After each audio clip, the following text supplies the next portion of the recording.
Hola queridos amigos, bienvenidos a su canal Biblia e Israel. Vamos a estudiar la palabra de Dios en el lugar de los hechos. Y como tú puedes ver, hoy nos encontramos muy cerca de la antigua ciudad de Jerusalén. Se pueden ver los muros de la ciudad antigua.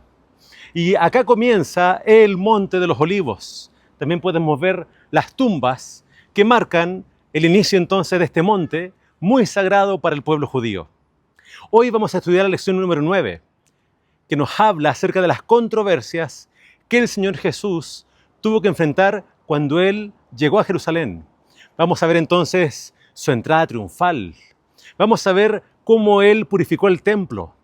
Vamos a ver las controversias y las preguntas que le hacían acerca de dónde venía su autoridad, acerca de qué pensaba Él acerca de los impuestos, acerca de qué pensaba Él acerca de qué pasa después de la muerte.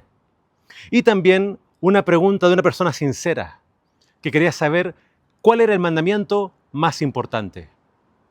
Quédate con nosotros para que puedas entonces conocer estos bellos lugares donde se desarrolló la historia bíblica.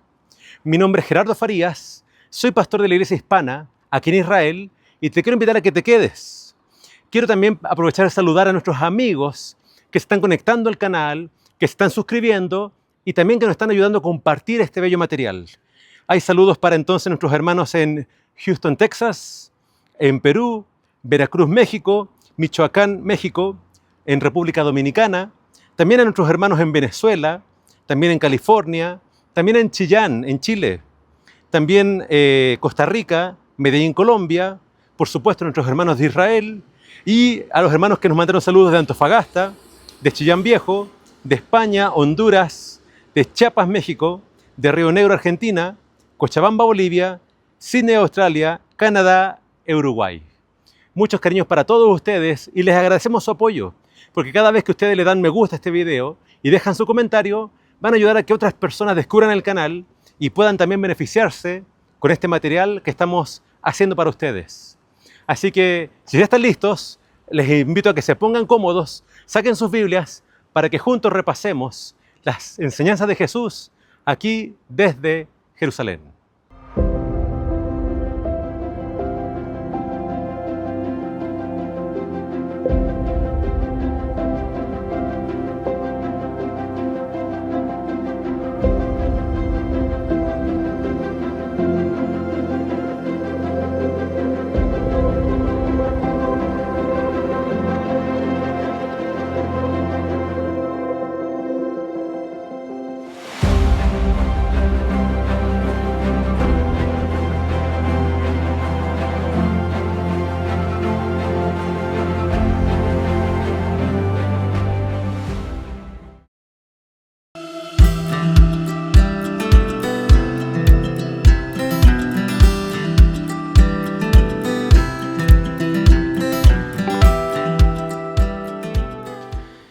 En esa dirección se encuentra el Monte de los Olivos y pasando el Monte de los Olivos se encuentra Jerusalén.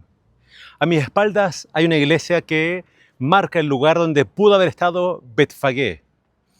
El relato de la Biblia dice lo siguiente: cuando se acercaban a Jerusalén junto a Betfagé y a Betania, frente al Monte de los Olivos, Jesús envió a 2 de sus discípulos y les dijo: id a la aldea que está enfrente de vosotros y al entrar en ella hallaréis un pollino atado en el cual ningún hombre ha montado.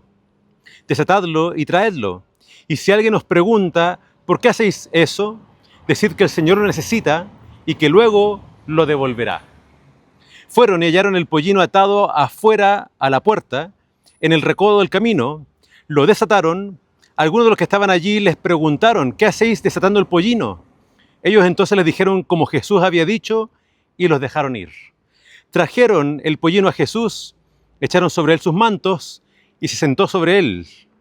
También muchos tendían sus mantos por el camino y otros cortaban ramas de los árboles y las tendían por el camino. Los que iban delante y los que venían atrás gritaban diciendo: Hosana, bendito el que viene en el nombre del Señor. Bendito el reino de nuestro padre David que viene.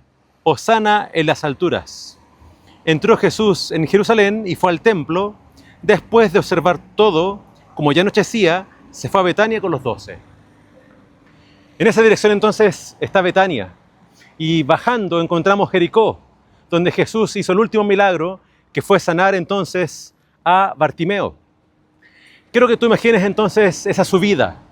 Es una subida bastante difícil, agotadora, pero Jesús hizo este viaje en abril, en marzo, porque Él vino a celebrar la Pascua a Jerusalén, que cae en esas fechas.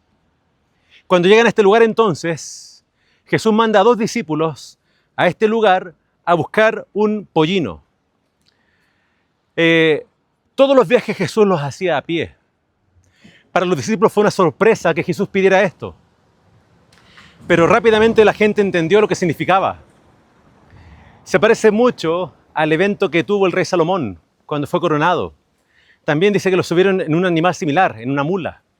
Entonces todos recordaron quizás ese incidente y entonces esto se denomina la entrada triunfal de Jesús en Jerusalén. Ahora en esta iglesia adentro tienen algunas cosas que nos van a hacer recordar entonces ese momento. Quiero que pienses en esto. El Señor Jesús pide prestado un animal de carga. ¿Por qué? Porque estaba cumpliendo la profecía de Zacarías capítulo 9. Ahí estaba claramente dicho que el rey, el Mesías, entraría a Jerusalén en este animal. Jesús no hace su entrada a Jerusalén en un corcel, en un caballo de guerra, porque Él no venía como conquistador, como un guerrero. Obviamente una entrada así hubiese despertado la animosidad de los romanos. En cambio Jesús entra de forma muy humilde, montando en un asno. Estaba cumpliendo las profecías de Zacarías, pero a la vez esto estaba demostrando el carácter de Jesús. Él venía como ese rey manso, como ese rey humilde, pero Él no venía a echar a los romanos. Él venía a entregar su vida por el pueblo. Quiero que sigamos el recorrido para ver entonces cómo pudo haber sido esta entrada triunfal de Jesús.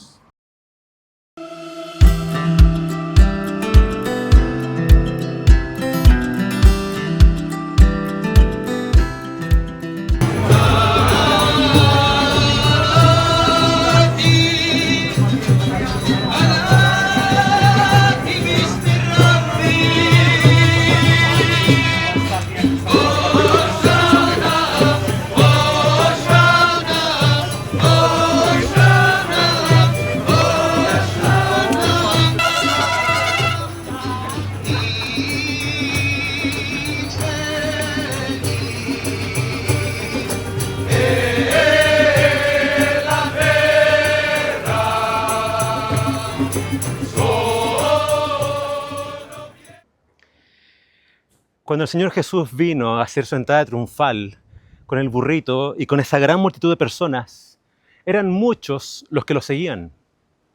Entre ellos quizás de las personas que él había sanado, como Bartimeo, e incluso Lázaro, que había sido resucitado, venía en esa procesión. Eso hizo que mucha gente se armara de esta gran expectativa. Y ellos estaban con este tipo de euforia. ¿Por qué? Porque veían en Jesús al posible Rey de Israel. Quiero que te imagines la escena. La gente con las palmas, la gente echando sus mantos, todos cantando Hosana, que llegó a significar salve o alabado sea Dios por el Rey que viene. Ahora, lo interesante de esta entrada triunfal es que mucha gente estaba muy entusiasmada, pero sabemos por la historia que ese entusiasmo les duró poco. Esta fue la última semana de Jesús en la tierra. Esto fue un domingo, según la tradición, que Jesús hizo la entrada triunfal. Y en esa misma semana, el viernes, Él iba a ser finalmente crucificado. Ahora, esta es la vista que pudo haber tenido Jesús cuando venía por el Monte de los Olivos. Pero recuerden, Jesús cuando hace la entrada triunfal, Él la hace en un burrito, que ni siquiera era de Él. Era un burrito prestado, que se dijo que se va a devolver. Pero de un principio de esta historia vemos a Jesús sabiendo exactamente lo que está haciendo. Porque Él pudo ver dónde estaba el burrito y les dio instrucciones exactas de lo que iba a pasar. Ustedes lo van a desatar y le van a preguntar qué están haciendo. Y entonces ustedes dirán que el Señor lo necesita. El Señor tenía que hacer esto, tenía que hacer esta entrada triunfal. ¿Por qué? Porque antes todo era en secreto, todo era oculto, no lo cuenten a nadie. pero ahora las cosas tienen que acelerarse.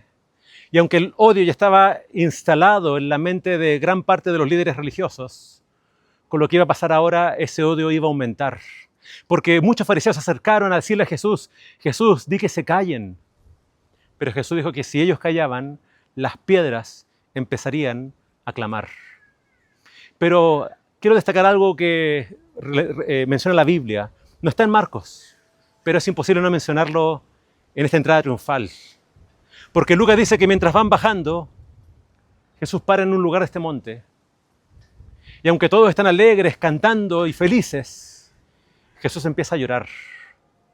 Mirando Jerusalén, mirando el templo, mirando todo esto que se ve hermoso desde aquí, él empieza a llorar porque él empieza a ver el futuro de lo que va a pasar con Jerusalén. Ahora, él lloró por Jerusalén, pero creo que el Señor sufre y llora por todos aquellos que van a endurecer su corazón y finalmente le van a dar la espalda a Jesús. La entrada triunfal fue una entrada falsa, porque las personas lo clamaron, pero unos días después ellos mismos clamaban, crucifícalo, crucifícalo. ¿Por qué ellos querían crucificar a Jesús o por qué tan pronto olvidaron lo que Él hizo por ellos? Quizás porque Él no cumplió con las expectativas que ellos tenían para el rey de Israel. Así que quiero hacerte esta pregunta. ¿Qué pasa cuando el Señor no cumple con tus expectativas?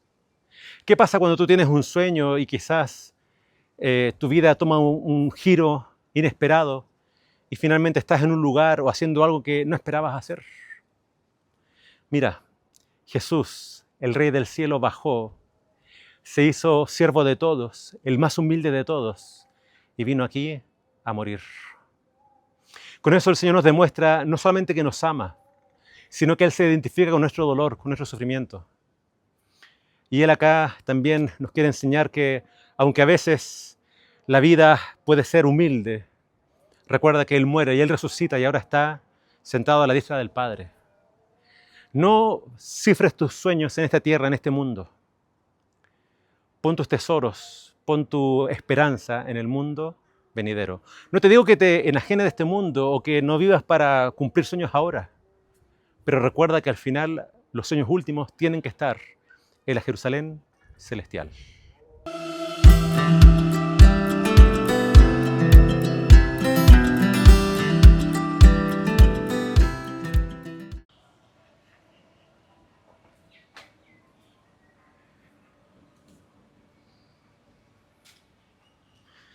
El relato bíblico nos dice de que Jesús, cuando sale de Betania y va camino a Jerusalén, dice que en el camino encontraron una higuera.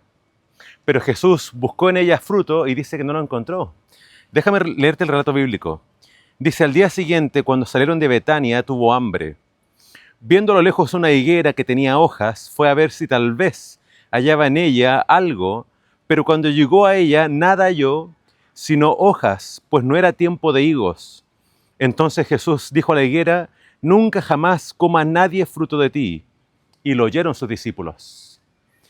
Dice que al día siguiente, a la mañana siguiente, al pasar junto a la higuera, vieron que se había secado desde las raíces. Entonces Pedro, acordándose, le dijo, Maestro, mira, la higuera que maldijiste se ha secado. Esta higuera y lo que pasa con ella realmente es algo que sorprende a muchos, porque vemos a Jesús haciendo algo atípico. La costumbre de Jesús no era maldecir, no era quizás hacer daño. Más bien Él siempre, todo su ministerio lo dedicó a sanar y a bendecir. ¿Por qué entonces Jesús maldice la higuera? Es más, cuando tú lees este relato en Mateo, Mateo hace ver como que todo esto sucedió inmediatamente. Pero acá Marcos deja bien en claro que hay un día de diferencia entre que Jesús maldice la higuera y entre que finalmente la higuera se seca. Pero el detalle interesante que da Marcos es que dice que no era tiempo de higos.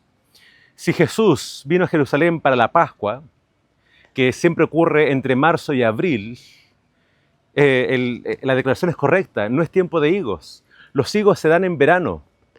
Y ahora estamos aquí en Israel en pleno verano. De hecho, hace bastante calor. Y la higuera que está a mis espaldas, en realidad sí tiene higos, solamente que todavía les falta un poco más para que maduren. Entonces, con toda esta información en mente, la pregunta que nos hacemos es importante. ¿Por qué Jesús busca higos donde todavía no tenían que haber? Bueno, algunos comentaristas dicen que en Jerusalén, en las alturas, aunque ciertamente en verano dan los higos su fruto, habían algunos árboles que podían estar más aventajados. Y especialmente aquellos que tenían muchas hojas, como este, entonces podían tener algún fruto. Pero lo cierto es que esta higuera era un simbolismo. Estaba apuntando a lo que estaba pasando con Jesús en el templo. Por eso Marcos nos muestra el antes y el después. La higuera era un símbolo entonces de Israel. Y Israel lamentablemente no estaba dando frutos. Tenían todo el aparataje, tenían toda la vestimenta, tenían toda la apariencia, pero en realidad cuando Jesús va a ellos, en ellos no encuentra frutos. Y entonces la maldición de Jesús iba a estar vinculada con las respuestas que ellos iban a dar a su ministerio. Jesús purificó el templo, pero eso obviamente en ellos no cayó nada bien. Y ellos terminaron rechazando a Jesús. Y entonces ellos están sobre sí mismos dictando sentencia para que en ellos, entonces, finalmente la higuera se seque. Algo que ocurre tiempo después en la destrucción de Jerusalén.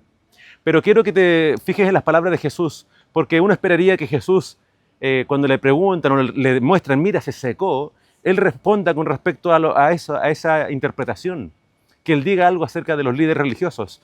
Pero fíjense en el discurso de Jesús, que es muy distinto. Él responde, tened fe en Dios.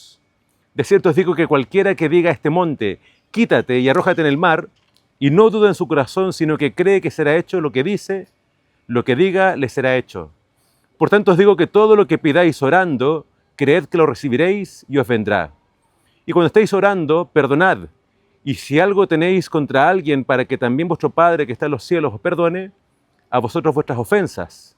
Porque si vosotros no perdonáis, tampoco vuestro Padre que está en los cielos os perdonará vuestras ofensas. Pareciera que la respuesta de Jesús no tiene ninguna relación con la higuera. Jesús habla de tener fe, pedir con fe, y Jesús habla de la importancia del perdón. Algunos comentadores creen que quizás Jesús está apuntando a lo que pasaría después con la iglesia en relación con los líderes religiosos. Serían los líderes religiosos quienes perseguirían a la iglesia y quienes obviamente intentarían destruirla. ¿Qué le pide Jesús a la iglesia con respecto a estos líderes? Les pide que oren por ellos, les pide que tengan fe a pesar de las persecuciones y las dificultades, y les pide que siempre tengan un espíritu de perdón. Porque sería muy fácil guardar un espíritu de rencor contra los líderes religiosos y entonces quizás tener una mala actitud hacia ellos. Pero Jesús siempre nos da el ejemplo. Y Él mismo desde la cruz oraba, Señor, perdónalos, porque no saben lo que hacen. Así que la enseñanza de Jesús para ti y para mí es, tengan fe y perdonen. Así que te pregunto, ¿cómo está tu fe? ¿Será que tu fe es grande para pedirle a un árbol que se arranque y se tire al mar? ¿O un monte? ¿O será que tienes fe como un grano de mostaza? ¿Y cómo estás en el área del perdón? ¿Será que hay personas que tienes que perdonar? Porque recuerda, Jesús acá casi nos está obligando. Él dice, si nosotros perdonamos, seremos perdonados. Y si no perdonamos, no seremos perdonados. Que el Señor nos ayude a hacer esa iglesia llena de fe y también llena de misericordia y de perdón.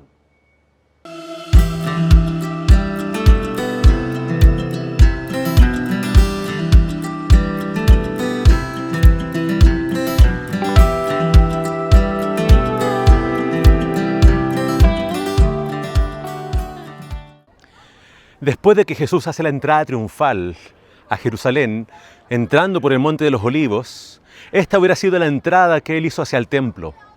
Atrás de nosotros, la vamos a mostrar después, está la famosa Puerta Dorada.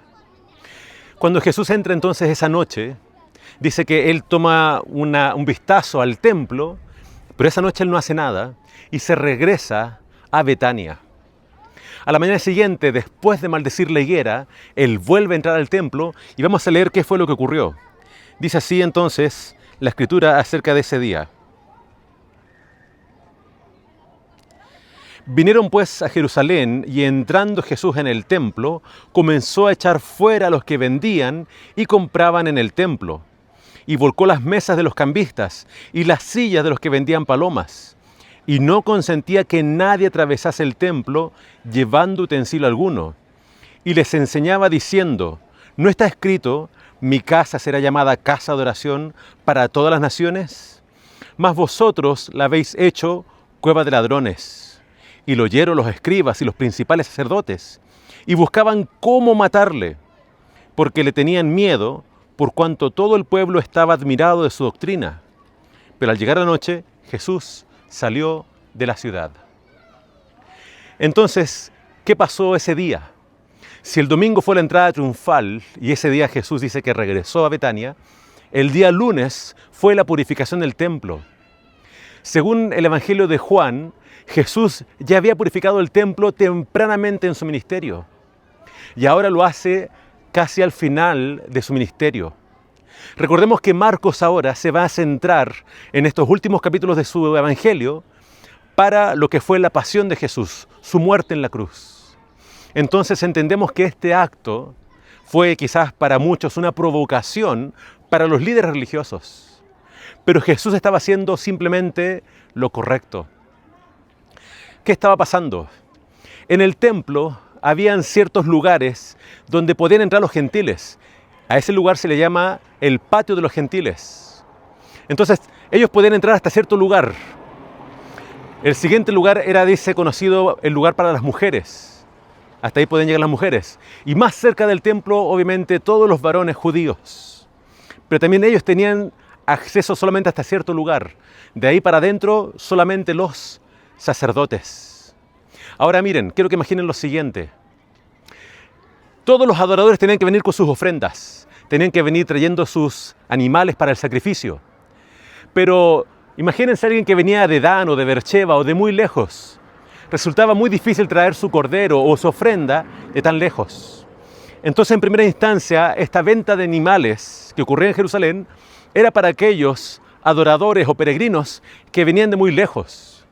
Se cree que inicialmente toda esta venta ocurría en el Monte de los Olivos, pero quizás eran tantos los peregrinos y algo pasó que del Monte de los Olivos esa venta de animales se trajo hasta el mismo templo.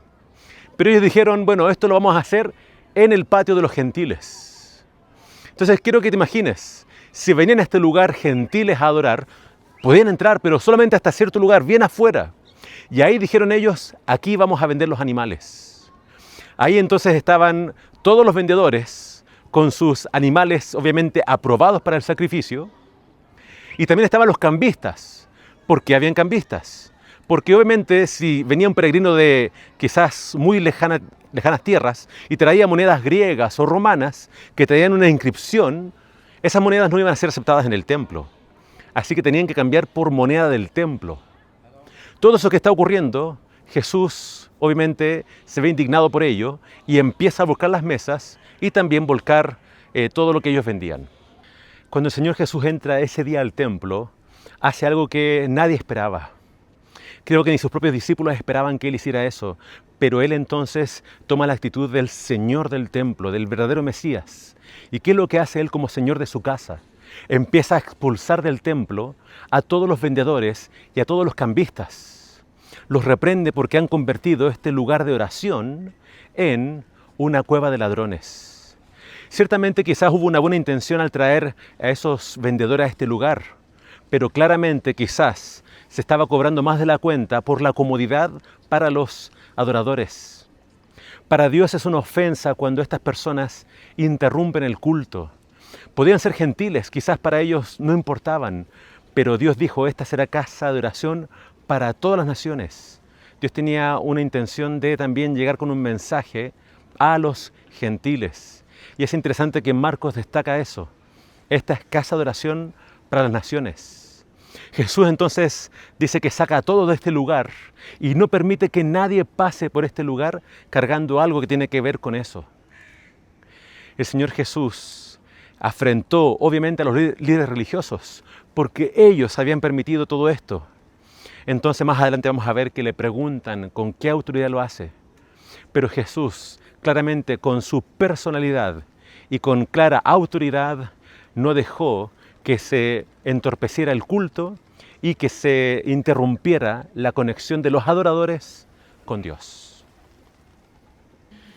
El Señor Jesús, en su reprensión a estos líderes, les citó dos textos de la Biblia, uno de Isaías 56 y otro de Jeremías 11. Isaías 56 nos habla de Dios abriendo las puertas para que los gentiles también lleguen a conocerle y adorarle. En cambio, Jeremías 11 destaca los pecados que había en el pueblo que finalmente causaron su destrucción por los babilonios.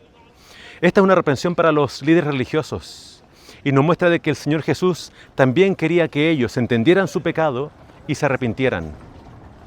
Entonces, Jesús, mezclando estos dos textos, les lanza esta reprensión. Con la Biblia, con la palabra de Dios, Él muestra que este era el plan de Dios para su pueblo.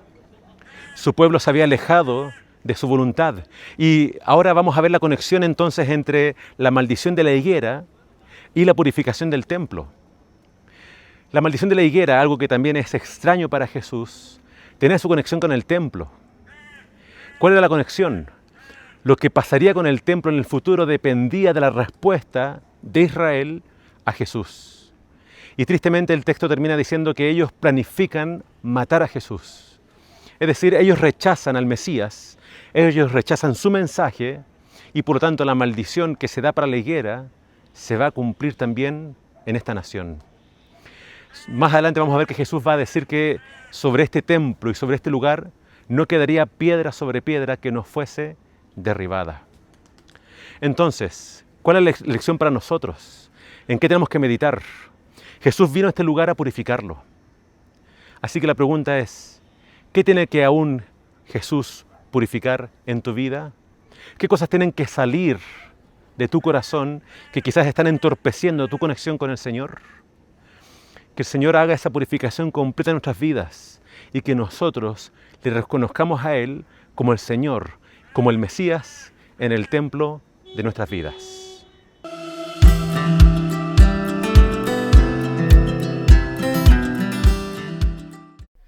Al día siguiente, cuando Jesús regresa a Jerusalén, dice que al llegar nuevamente al templo, fue rápidamente buscado por sacerdotes y por líderes religiosos. Entonces vamos a ver qué fue lo que ellos le dijeron a Jesús al día siguiente. Dice así la Escritura. Volvieron entonces a Jerusalén y andando él por el templo, vinieron a él los principales sacerdotes, los escribas y los ancianos, y le dijeron, ¿con qué autoridad haces estas cosas? ¿Y quién te dio autoridad para hacer estas cosas? Jesús respondiendo les dijo, os haré yo también una pregunta, respondedme y os diré con qué autoridad hago estas cosas. ¿El bautismo de Juan era del cielo o de los hombres? Respondedme. Entonces ellos discutían entre sí, diciendo, si decimos del cielo dirá, ¿por qué pues no le creísteis? Y si decimos de los hombres, pero temían al pueblo, pues todos tenían a Juan como un verdadero profeta. Así que respondieron, dijeron a Jesús, no sabemos. Entonces respondiendo Jesús les dijo, tampoco yo os diré con qué autoridad hago estas cosas. Esta pregunta, como tantas otras, también era una trampa. Porque, en primer lugar, la pregunta de ellos denotaba de que ellos no reconocían a Jesús ni como profeta, ni como alguien con autoridad. Así que, en primer lugar, la pregunta de ellos estaba echando por tierra cualquier autoridad que Jesús pudiera tener. Pero Jesús nuevamente no cae en la trampa de ellos, no responde de dónde viene su autoridad, pero Jesús les hace una pregunta a ellos. Juan el Bautista, ¿de dónde provenía su autoridad? Y esto ahora se volvió una trampa para ellos, porque ellos se pusieron a pensar, si respondemos esto, respondemos lo otro, entonces esto nos va a traer problemas con el pueblo. Si respondemos que la autoridad de él venía del cielo y era un profeta de Dios, Jesús entonces nos va a preguntar por qué no le creímos, porque claramente la Biblia dice que los fariseos rechazaron a Juan y ninguno de ellos fue bautizado por Juan el Bautista. Entonces acá Jesús implícitamente está respondiendo de dónde viene su autoridad. Así como Juan el Bautista tenía una autoridad que venía del cielo, la autoridad de Jesús también venía del cielo. Jesús ya le había citado las Escrituras donde decía de dónde venía su autoridad. Él estaba haciendo simplemente lo que la Escritura decía acerca del templo y cómo el templo tenía que ser. Así que acá vemos que Jesús está demostrando tener mucha más autoridad y mucha más sabiduría que ellos. Jesús entonces viene a este lugar y ellos lo confrontan. Pero vemos siempre a Jesús estando un paso adelante de ellos. Y Jesús, que puede leer los corazones, siempre puede ver todas las trampas que demuestran tener las preguntas de ellos.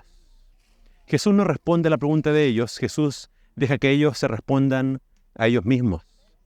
Y ellos, al rechazar a Juan y al rechazar a Jesús, están demostrando que ellos siempre han rechazado a todos a quienes Dios les envía.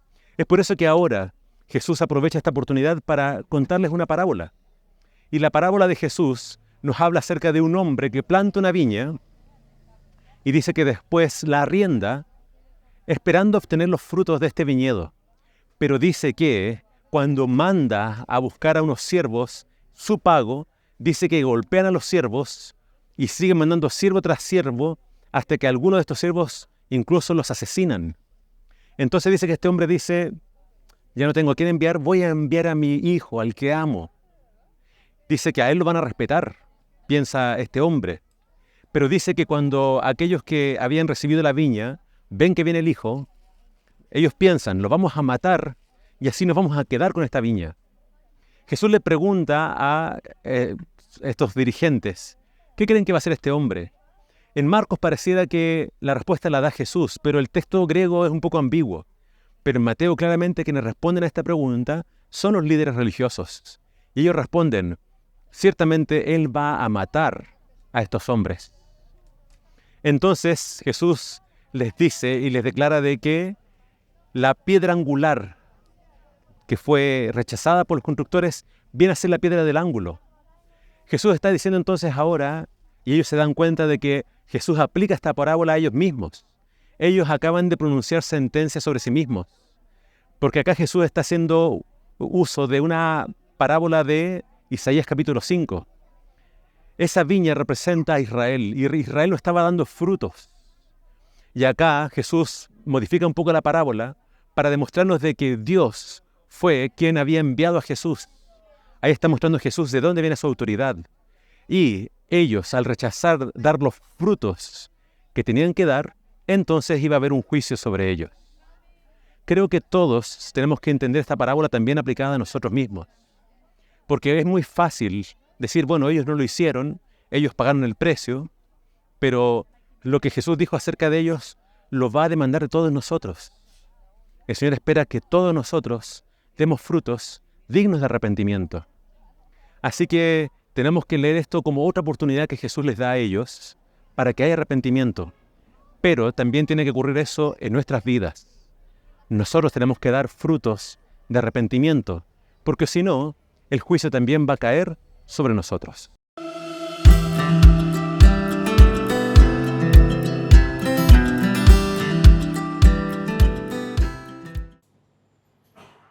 Otra de las controversias que tuvo que enfrentar el Señor Jesús tenía que ver con el asunto de los impuestos. Permíteme leer para ti lo que dice el relato bíblico. Dice entonces que le enviaron a algunos de los fariseos y de los herodianos para que los sorprendieran en alguna palabra. Viniendo ellos le dijeron, Maestro, sabemos que eres hombre veraz y que no te cuides de nadie porque no miras la apariencia de los hombres, sino que con verdad enseñas el camino de Dios. ¿Es lícito dar tributo a César o no? ¿Daremos o no daremos? Pero él, percibiendo la hipocresía de ellos, les dijo, ¿por qué me tentáis? Traedme un denario para que lo vea. Ellos se lo trajeron y él entonces preguntó, ¿de quién es esta imagen y la inscripción? Ellos le dijeron, de César. Respondiendo Jesús les dijo, dad a César lo que es de César y a Dios lo que es de Dios, y se maravillaron de él. Cuando ellos preguntan acerca del impuesto, esto obviamente era una trampa. Y lo interesante es que dice que dos grupos vinieron a verlo, herodianos y fariseos. Los fariseos, por su parte, eran muy nacionalistas y no querían nada con, en este caso, Herodes. Los herodianos, por su nombre, aunque no sabemos mucho de ellos, eran partidarios de Herodes. Pero, a diferencia de los fariseos, no tenían nada que ver con la ley ni con las normas religiosas.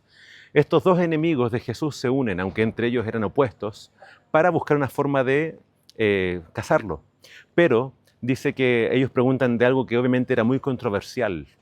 Los herodianos que apoyaban a Herodes con gusto iban a pagar el impuesto. Los fariseos no lo iban a hacer de gusto, pero aún así lo iban a hacer. En cambio, el pueblo todo lo tenía que hacer, pagar el impuesto obligatoriamente, pero no lo hacían con mucha alegría. Y en cambio hay otro grupo que en este caso ellos estaban en contra de Roma y en contra de pagar impuestos.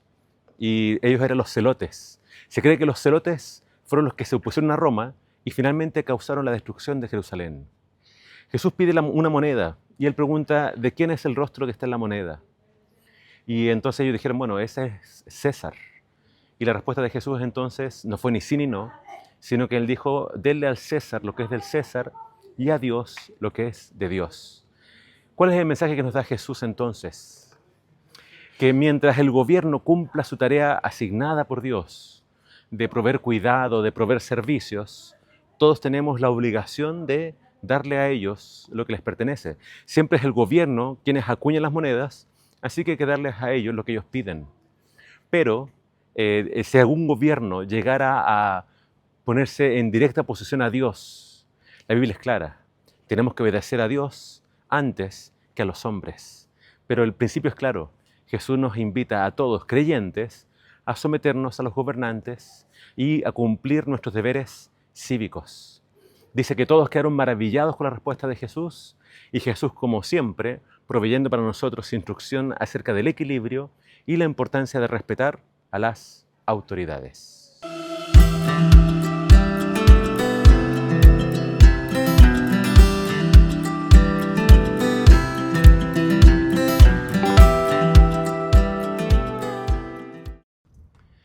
Continuando con las discusiones teológicas, los siguientes líderes religiosos en acercarse fueron los saduceos. Y dice acerca de ellos, vinieron a él los saduceos que dicen que no hay resurrección y le preguntaron diciendo, Maestro, Moisés nos escribió que si el hermano de alguno muriere y dejare esposa, pero no dejare hijos, que su hermano se case con ella y levante descendencia a su hermano.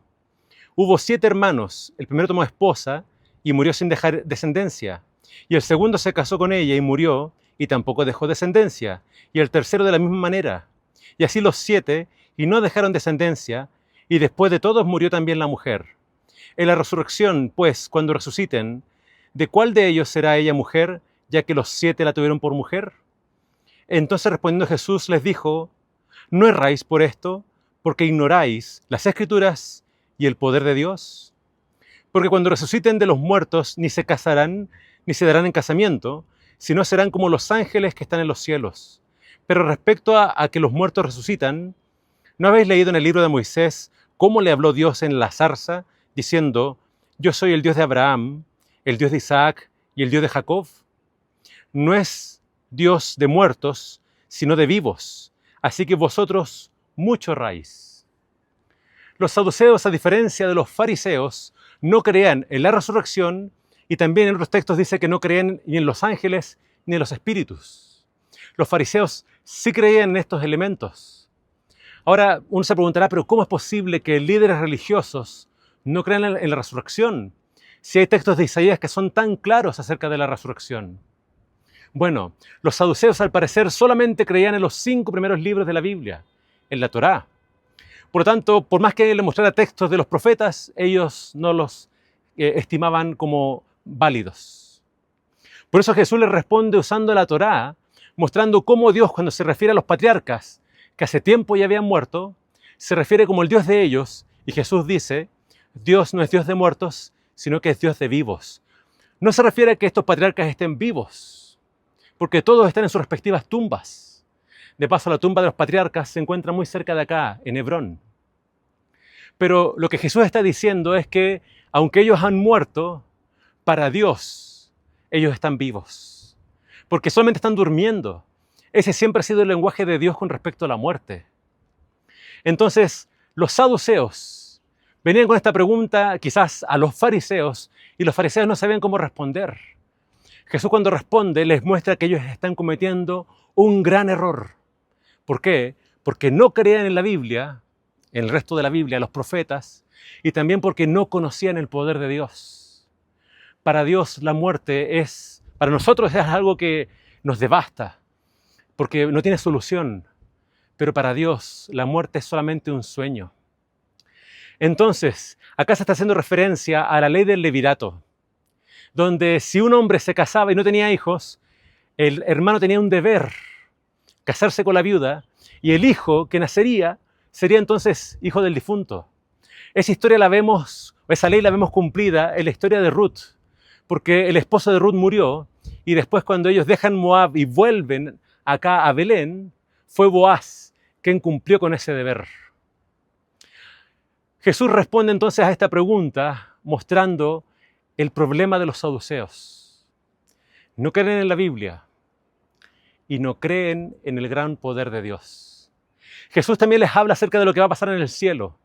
Y esto ha causado problemas en muchos, porque muchos dicen, ¿cómo es eso de que la familia no va a seguir en el cielo?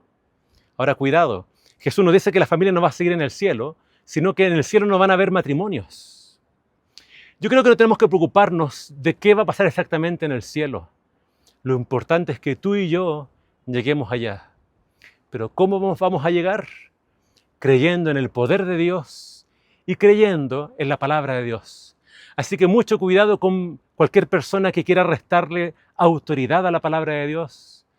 Y mucho cuidado con personas escépticas que no crean en lo que la Biblia claramente enseña. Acá encontramos palabras de esperanza para ti y para mí. En este momento en el Monte de los Olivos, tú puedes ver las tumbas. Hay algo bien peculiar acerca de los judíos, es que ellos no ponen flores, pero ponen piedras que van a estar ahí para siempre, recordándole a todo el mundo de que quienes murieron siguen siendo recordados. En el Monte de los Olivos hay muchísimas tumbas, pero lo que quiero que tú recuerdes es lo siguiente. Yo no sé si estas personas cuando Jesús venga van a resucitar.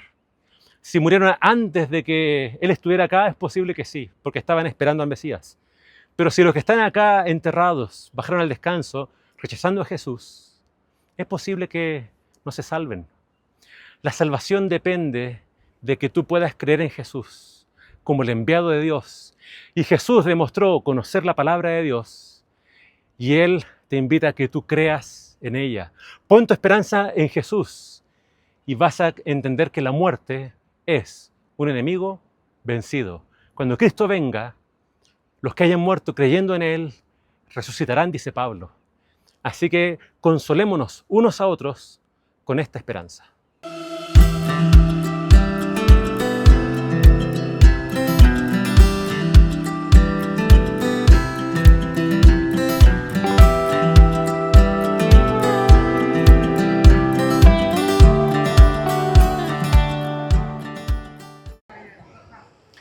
En medio de todas estas discusiones teológicas y viendo que respondió bien a los saduceos, se acercó un escriba y vamos a ver qué fue lo que le preguntó. Acercándose uno de los escribas que los había oído disputar y sabía que les había respondido bien, le preguntó, ¿cuál es el primer mandamiento de todos? Jesús le respondió, el primer mandamiento de todos es, oye Israel, el Señor nuestro Dios, el Señor uno es. Y amarás al Señor tu Dios con todo tu corazón y con toda tu alma y con toda tu mente y con todas tus fuerzas. Este es el principal mandamiento. Y el segundo es semejante. Amarás a tu prójimo como a ti mismo. No hay otro mandamiento mayor que estos. Entonces el escriba le dijo, bien maestro, verdad has dicho, que uno es Dios y no hay otro fuera de él. Y el amarle con todo el corazón, con todo el entendimiento, con todo el alma y con todas las fuerzas, y amar al prójimo como a uno mismo, es más que todos los holocaustos y sacrificios. Jesús entonces, viendo que había respondido sabiamente, le dijo, no estás lejos del reino de Dios, y ya ninguno osaba preguntarle. Habían varias facciones en los tiempos de Jesús. Estaban los fariseos, estaban los escribas, y estaban también los saduceos y los herodianos. Ahora, entre ellos no siempre había acuerdo. Muchas veces estos grupos estaban enemistados entre sí. Los saduceos, ligados a los sacerdotes, tenían el control del templo. En cambio, los fariseos eran los que enseñaban al pueblo y tenían mayor popularidad entre el pueblo de Israel. Pero todos estos se confabulan contra Jesús porque ven que todos escuchan y siguen a Jesús. Pero ahora este escriba se acerca de forma honesta porque ve que al haber estas discusiones teológicas, Jesús le responde bien a los saduceos. La pregunta de los saduceos siempre las hacían a los fariseos y los fariseos no podían responder a esta pregunta. Pero aparece Jesús, que tiene mayor sabiduría que todos ellos, y responde bien a esta pregunta. Entonces, como responde bien, esta persona con sinceridad se acerca y tiene una pregunta. ¿Cuál es el principal mandamiento? Ahora, cuando vamos a la Torá, cuando vamos a las leyes del Antiguo Testamento, habían 613 leyes. Así que la pregunta era válida. ¿Cuál de todas estas leyes es la más importante? Y claramente para esta pregunta podían haber varias respuestas dependiendo a quién se le preguntara. Pero este hombre con sinceridad le pregunta a Jesús, porque él había respondido bien a los saduceos. Entonces, Jesús responde con la Shema. Y la Shema la encontramos en Deuteronomio capítulo 6. Shema Israel, Adonai Eloheinu, Adonai Echad. El Señor nuestro Dios, el Señor uno es. Y tienes que amar al Señor tu Dios con toda tu mente, con todo tu corazón, con todas tus fuerzas, con todo tu entendimiento. Y después Jesús agrega esta respuesta y le dice, y el segundo mandamiento es semejante, amarás a tu prójimo como a ti mismo. Al escriba le gustó la respuesta de Jesús y le da la razón. De todas las personas que se confrontaban con Jesús, este hombre no va con una pregunta capciosa, con una trampa. Él va con una pregunta sincera y elogia a Jesús por su respuesta. Y Jesús también lo elogia a él, pero le dice, estás cerca. Porque la respuesta de Jesús, aunque era la correcta, mientras este escriba no reconozca a Jesús como el Señor, como el Mesías, estaba cerca, pero todavía no estaba dentro del reino de Dios. Para estar dentro del reino de Dios tenemos que aceptar a Jesús. Tenemos que aceptarlo como el Señor, como el Maestro y como el Mesías. Ahora, hay una cosa importante en la respuesta de Jesús. Jesús pareciera no apuntar a los 10 mandamientos, pero en realidad la Shema y este mandamiento de amar a Dios por sobre todas las cosas es un mandamiento que engloba todas las enseñanzas de los profetas, toda la ley. La primera respuesta de Jesús nos habla del amor a Dios. La segunda respuesta de Jesús nos habla del amor al prójimo.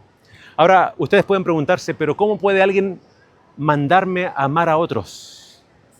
Cuando uno va a esa palabra de Jesús que él cita de Levíticos, en Levítico 19, el sentido de la palabra de Jesús tiene que ver con la fidelidad hacia quienes nos rodean.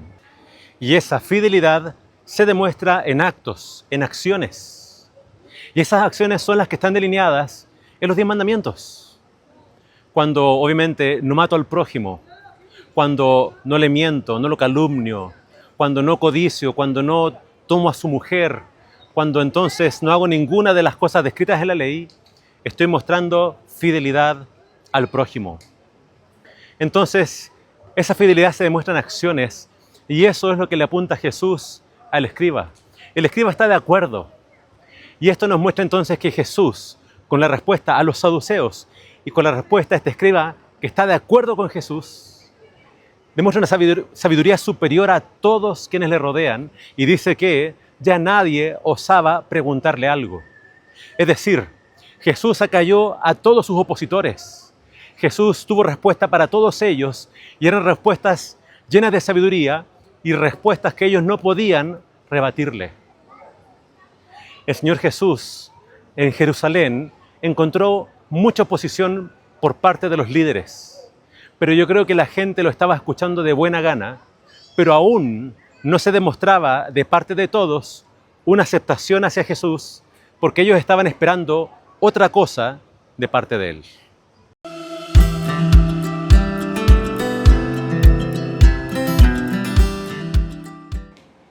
Queridos amigos, al despedirnos, queremos recordarte que estamos orando por tus pedidos de oración. Y si aún no nos has escrito un pedido de oración, te invitamos a que lo hagas. Nos encantaría orar por ti desde Israel. Y al despedirnos, queremos leer para ti un pasaje de Mateo capítulo 12, versículo 42. Jesús le dijo a la gente que lo rechazaron. Él tenía estas palabras para ellos. La reina del sur se levantará en el juicio con esta generación y la condenará, porque ella vino desde los confines de la tierra para oír la sabiduría de Salomón, y en este lugar hay alguien que es más que Salomón. ¿Sabes? Aunque Salomón fue el hombre más sabio, Jesús, con las respuestas que les dio a los líderes religiosos, demostró tener la sabiduría del cielo. Todos buscaron casarlo en una palabra, pero no pudieron. Jesús le dio respuesta a cada uno de ellos, y una respuesta que estaba basada en la palabra de Dios y que tenía el sello del cielo. ¿Sabes? Jesús un día entró a esta ciudad sobre un burrito y fue su entrada triunfal. A mi espalda se alcanza a ver la puerta dorada que hoy fue sellada, porque los judíos siguen esperando al Mesías y los árabes, que no quieren que eso ocurra, sellaron esa puerta y pusieron afuera un cementerio árabe para que el Mesías judío no entre. Lo que ellos no entienden es que el Mesías ya entró. Jesús ya entró al templo y demostró ser el Señor del templo. La pregunta ¿es Jesús el Señor en tu vida? ¿Ya lo dejaste entrar para que limpie tu corazón y todo tu ser? Quiero que nos despidamos con una oración. Padre nuestro que estás en los cielos, Señor, es un privilegio caminar por estas tierras y ver los lugares donde se escribió la historia bíblica. Señor, hoy en día muchos siguen rechazando a Jesús en Israel, pero es posible que muchos muy pronto le abran su corazón a Él y lo reconozcan como el Mesías. Estamos viviendo en tiempos peligrosos, estamos en tiempos de guerras y sabemos que cada día tu venida se acerca. Mi oración es para que muchos puedan leer esta historia en Marcos y puedan aceptar a Jesús como el Señor, como aquel que es mayor que Salomón, porque Él es la fuente de toda sabiduría. Señor, que todos mis amigos puedan abrir su corazón a Jesús y que tú les puedas ayudar en cualquiera luchas que ellos estén enfrentando. Pedimos esto en el nombre de tu Hijo amado Jesús. Amén. Que el Señor te bendiga.